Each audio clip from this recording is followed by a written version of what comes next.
ಒಂದು ಅಧಿಕಾರದ ಅತ್ಯಂತ ದೊಡ್ಡದಾದಂಥ ದುರುಪಯೋಗ. ಬಹುಶಃ ನನಗೆ ತಿಳಿದಂಗೆ ದೇಶದ ಇತಿಹಾಸದೊಳಗಡೆ ಇಷ್ಟು ದೊಡ್ಡದಾದಂಥ ರೀತಿಯಲ್ಲಿ ಬ್ಲೆಟೆಂಟ್ ಅಬ್ಯೂಸ್ಮೆಂಟ್ ಆಫ್ ಪವರ್ ಇನ್ಯಾವತ್ತೂ ಆಗಿರಲಿಲ್ಲ. ಸನ್ಮಾನ್ಯ ಸಿದ್ದರಾಮಯ್ಯನವರು ಈ ರಾಜ್ಯದ ಮುಖ್ಯಮಂತ್ರಿಗಳು, ಅವರ ಏನು ಸಂಬಂಧಪಟ್ಟಂಥ ಮೂಡಾಗೆ ಸಂಬಂಧಪಟ್ಟಂಥ ಹೈಕೋರ್ಟಿನ ಏನು ಜಡ್ಜ್ಮೆಂಟ್ ಇದೆ, ಆ ಜಡ್ಜ್ಮೆಂಟ್ನಲ್ಲಿ 180ನೇ ಪುಟದಲ್ಲಿ ಬಹಳ ಸ್ಪಷ್ಟವಾಗಿ ಆ ಜಡ್ಜ್ಮೆಂಟ್ನಲ್ಲಿ ನ್ಯಾಯಮೂರ್ತಿಗಳು ಉಲ್ಲೇಖ ಮಾಡಿದ್ದಾರೆ.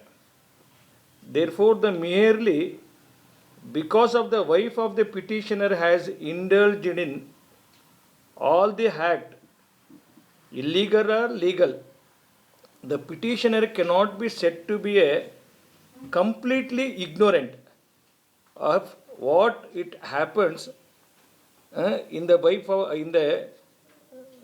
wife. So the factor of the prima facie, despite the stretching of the arms of the undue influence, and portrays the abuse of the power of the seat of the chief ministership in any other post held in petitioner ಅಂತ. ಇದೇನಂತಂದರೆ ಬಹಳ ನೇರವಾಗಿ ಸಿದ್ದರಾಮಯ್ಯನವರ ಕೈಯಿಂದನೇ ಈ ಅಧಿಕಾರ ದುರುಪಯೋಗ ಆಗಿದೆ ಅಂತೇಳಿ ರಾಜ್ಯದ ಹೈಕೋರ್ಟ್ ಕಾಮೆಂಟ್ ಮಾಡಿದ್ರು. ಅದರ ಬೇಸ್ಡ್ ಮೇಲೆ ಲೋಕಾಯುಕ್ತ ಅವ್ರ ಮೇಲೆ 120B, 166, 403, 406, 420, 426, 465, 468, 340, 351 ಇಷ್ಟು ಸೆಕ್ಷನಿನ ಆಧಾರದ ಮೇಲೆ ಅವ್ರ ಮೇಲೆ FIR ದರ್ಜೆ ಮಾಡಿತು. ನಾನು ಪ್ರಶ್ನೆ ಮಾಡ್ತಿರ್ತಕ್ಕಂಥದ್ದು, ಇಷ್ಟು ದೊಡ್ಡದಾದಂಥ ಗುರುತರ ಆರೋಪ ಇದ್ದು ಅಕ್ಯೂಸ್ಡ್ ನಂಬರ್ 1 ಯಾರಪ್ಪ ಅಂತಂದರೆ ಸಿದ್ದರಾಮಯ್ಯನವರು.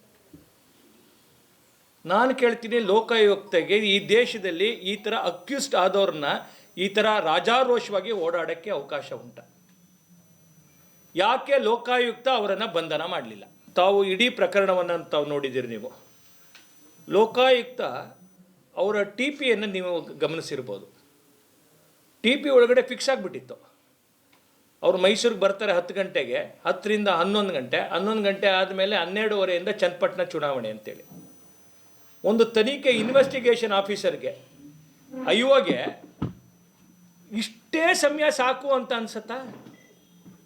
ಒಬ್ಬ IOಗೆ ನನಗೆ ಉತ್ತರ ಕೊಡಬೇಕು, ಒಬ್ಬ ಇನ್ವೆಸ್ಟಿಗೇಷನ್ ಆಫೀಸರ್ಗೆ ಇಡೀ ತನಿಖೆ ಅಂತಕ್ಕಂಥದ್ದು ನಾವು ಒಟ್ಟೆ 1 ಗಂಟೆಲಿ ಮಾಡ್ತೀವಪ್ಪ, ಅಕ್ಯೂಸ್ಡ್ ನಂಬರ್ 1ಗೆ. ಹಾಗಾದರೆ ದೇವರಾಜ್ಗೆ ಯಾಕೆ 8 ಗಂಟೆ ಮಾಡಿದ್ರೆ? ಪಾಪ ಶ್ರೀಮತಿ ಪಾರ್ವತಮ್ಮನವ್ರಿಗೆ ಯಾಕೆ 4 ಗಂಟೆ ಮಾಡಿದ್ರಿ? ಇದನ್ನು ಒತ್ತಾಯ ಮಾಡ್ತಾ ಇದ್ದೀನಿ. ಕರ್ನಾಟಕದೊಳಗಡೆ ಕಾನೂನನ್ನು ಪರಿಪಾಲನೆ ಆಗಬೇಕು. ತತ್ಕ್ಷಣದಲ್ಲಿ ಕಾನೂನು ಪರಿಪಾಲನೆ ಏನಾಗಬೇಕು ಆ ದಿಕ್ಕಿನಲ್ಲಿ ಲೋಕಾಯುಕ್ತನೂ ಗಮನ ಮಾಡಬೇಕು. ಇಲ್ಲ ಈ ಒಂದು ಸ್ಥಾನದಿಂದ ಅಧಿಕಾರದಿಂದ ಕೆಳಗಡೆ ಇಳಿದು ಎನ್ಕ್ವೈರಿ ಅಪೇರ್ ಆಗಬೇಕು, ಇಲ್ಲ ಸ್ಥಾನದಿಂದ ಇಳಿಬೇಕು. ಚುನಾವಣಾ ಫಲಿತಾಂಶಕ್ಕೂ ಇದಕ್ಕೂ ಸಂಬಂಧ ಇಲ್ಲ. ನಮ್ಮ ದೇಶದ ಸಂವಿಧಾನ ಆ ಥರ ರಚನೆ ಆಗಿಲ್ಲ.